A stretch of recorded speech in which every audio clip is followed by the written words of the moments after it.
Olá pessoal, eu sou a Maria Eduarda e eu me chamo Suelen. Sejam bem-vindos a mais um episódio do nosso podcast Clique Analógico. Hoje o papo é nostálgico, mas também extremamente atual. Vamos falar sobre a história da fotografia em preto e branco. E para nos ajudar a revelar esse assunto, estamos hoje com o Fabiano Siqueira, que é fotógrafo e historiador. Vamos lá?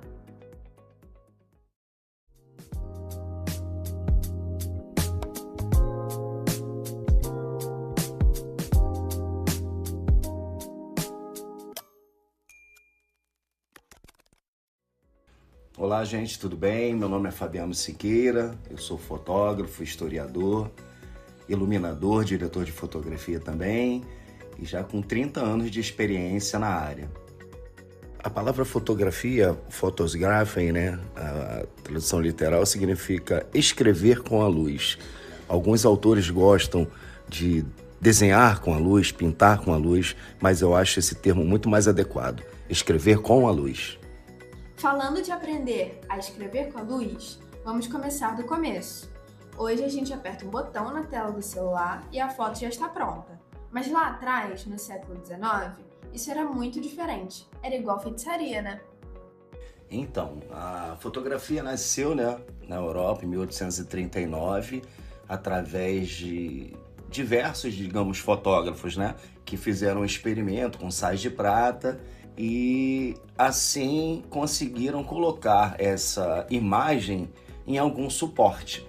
Então, assim, desde lá até os dias atuais, claro que houve uma evolução, primeiramente na fotografia analógica, depois na digital, mas isso tudo realmente nasce lá final do século XIX. E o mais interessante, Fabiano, é que o processo era tão complexo que as pessoas precisavam ficar completamente estáticas. Sabe aquelas fotos antigas, onde todo mundo está sério, meio travado? Não era porque o pessoal era rabugento, é porque se eles piscassem ou sorrissem por um segundo, a foto saía borrada. O daguerreótipo, que veio um pouquinho depois, conseguiu diminuir esse tempo, mas ainda era uma demora para fotografar. Sim, o daguerreótipo foi o primeiro processo, como eu disse, de você colocar uma imagem em um suporte. A única diferença é que esse tempo de exposição era muito alto para que essa imagem fosse fixada ali. Então era necessário que tivesse uma imagem estática, parada. Então, por exemplo, os modelos muitas das vezes tinham que ficar parados por muito tempo. Isso só avançou com o tempo, com a diminuição desse tempo de exposição. Caramba! Imagina pedir para uma criança ficar 10 minutos parada hoje em dia. Impossível. Mas aí a coisa andou e veio a revolução da Kodak, certo? Isso. A Kodak, se eu não me engano, ela nasceu em 1888 com George Eastman, e foi revolucionário porque ele saiu dessa coisa muito profissional, que eram os tamanhos dos equipamentos, e ele popularizou a fotografia, Ele trouxe uma coisa, digamos assim, mais acessível a populares, é uma coisa bem mais barata, Inclusive tem um exemplo de uma câmera, que ela é chamada Brownie, e ela foi comercializada nos Estados Unidos na época a $1. Então a pessoa fotografava e ainda revelava aquela foto para ele. Então o George Eastman foi responsável por essa evolução, digamos assim, da fotografia, uma popularização. Pensando na evolução, a Kodak salvou a memória do mundo, mas também criou o clique casual. A fotografia saía dos estúdios e ia para as ruas, para os aniversários, para os piqueniques. Tudo, claro, em tons de cinza, porque a tecnologia de cor comercial ainda estava longe. Isso aí, na verdade a fotografia, ela nasceu no preto e branco. E mais tarde, mesmo com a vinda do digital, ela ainda estava em preto e branco. Mas o que acontece? A fotografia em preto e branco tem o seu glamour, Porque através dela é que se consegue ver as luzes, as sombras, as formas. A gente gosta muito assim de fotografar em preto e branco porque existe contraste, Realmente entre duas cores somente. Já no colorido, a gente pode ser que a gente tenha alguma, digamos assim, algum desvio das cores, Uma aberraçãozinha, digamos assim, E no preto e branco isso fica muito mais nítido. É a virada mais fascinante da história, Fabiano. O preto e branco deixou de ser uma limitação técnica e passou a ser uma escolha artística. Fotógrafos como Henri Cartier-Bresson diziam que a cor distraiu o olhar. Sem a cor, você é obrigado a olhar para a geometria da imagem, para o contraste entre a luz e a sombra, para a emoção pura da expressão de alguém.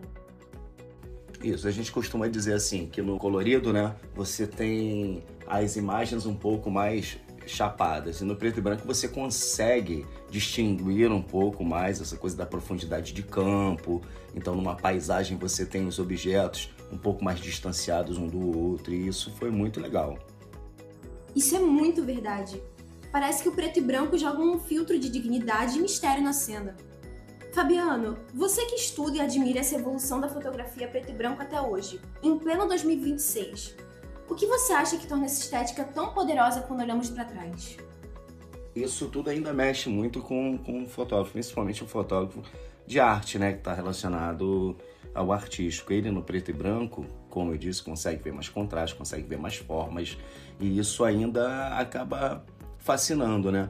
A gente tem aquela coisa do granulado que aparece nos filmes, né, no digital. Isso já não aparece tanto, fica um pouco mais, digamos, digitalizado, né, se é assim a palavra.